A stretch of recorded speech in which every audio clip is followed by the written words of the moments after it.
911, what's your emergency? Yeah, I think there's a shooting at my school. We're the unit, tell me where. Can you see any perpetrators and then with a gun? No, not really. Like, seems like a lot of people in my area. Can you tell me where you are?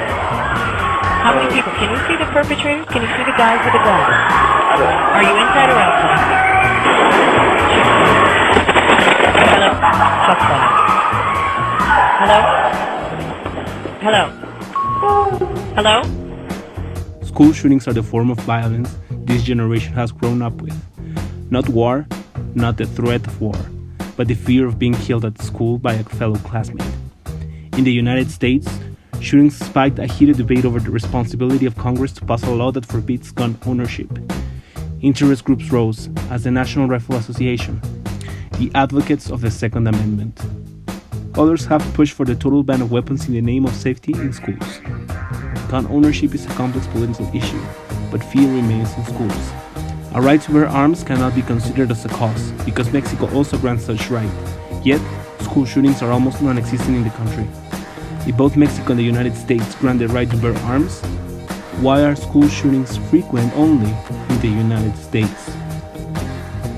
First, we need to look at legislation in both countries. Is legislation effective in deterring violence? We will see as we compare both countries' laws. The Second Amendment to the US Constitution is the basis for the argument against Congress passing any law that forbids gun ownership. Nevertheless, two major regulations on firearms exist in the United States at the federal level: the National Firearms Act of 1934 and the Gun Control Act of 1968. The former was originally designed to make it difficult to obtain types of firearms perceived to be especially lethal. The National Firearms Act taxes all aspects of the manufacture and the distribution of weapons, and it compels the disclosure of production and distribution system from manufacturer to buyer. It does not forbid ownership.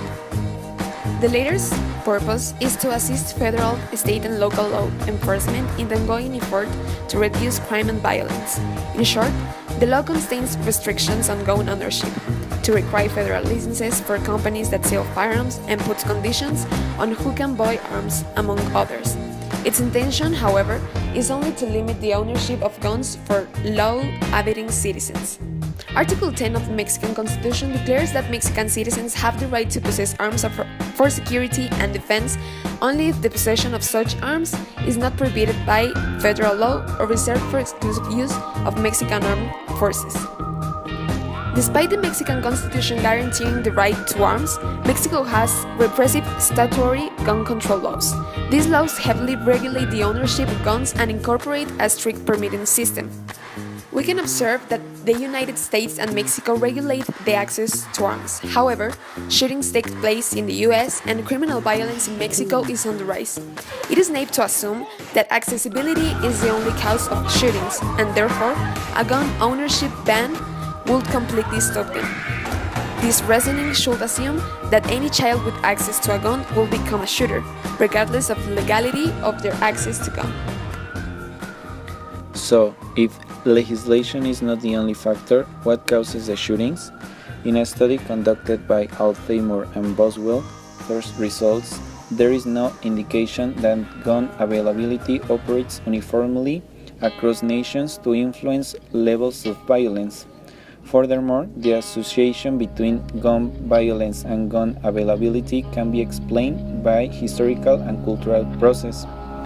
Following this, we can answer our questions about school shootings between Mexico and the United States, not by looking at their constitutions, but by cultural and historical background. Gun culture, defined by Otter and Crew, includes all people who view guns as a significant part of their life, including the ones against gun ownership. Gun culture in the United States can be related to historical events. Guns have always been a part of American history, from the arming of patriots and the mastering of militia during the Revolutionary War, to the disarming of slaves and freedmen in the 19th century, to the street wars of Prohibition, to the assassination of 4 presidents and the attempted assassination of 13 others, to the current downgrade of mass shootings, to recent gang wars in Chicago. Guns were there. Guns have been especially important in the history of the United States, but according to Taylor, not only is there a very physical presence of guns, but their symbolism permeates American culture in other ways. From heated political debates and landmark court cases to song references, television shows, popular movies, and even t-shirt slogans. For Americans, guns represent their freedom and patriotism. They are introduced to kids as a symbol of the nation and are used even as entertainment source.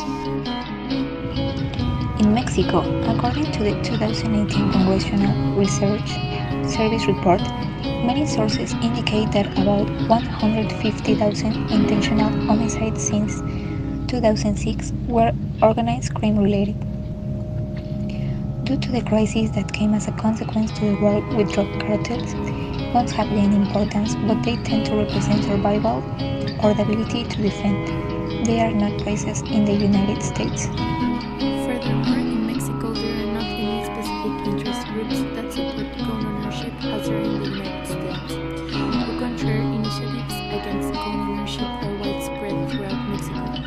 According to the Secretary of Citizen Participation of Mexico City, disarmament took place during Miguel Mancera administration. Money was exchanged for guns or any type of explosive, contributing to the disarmament of Mexico City.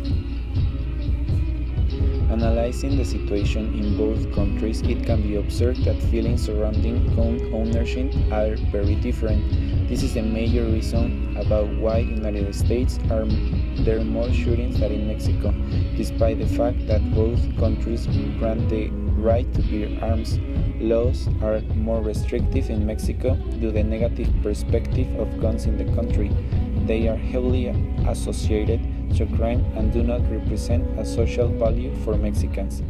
Violence remains in both nations, even within schools, but what changes between Mexico and United States is who lies in front of the trigger, while the students do not.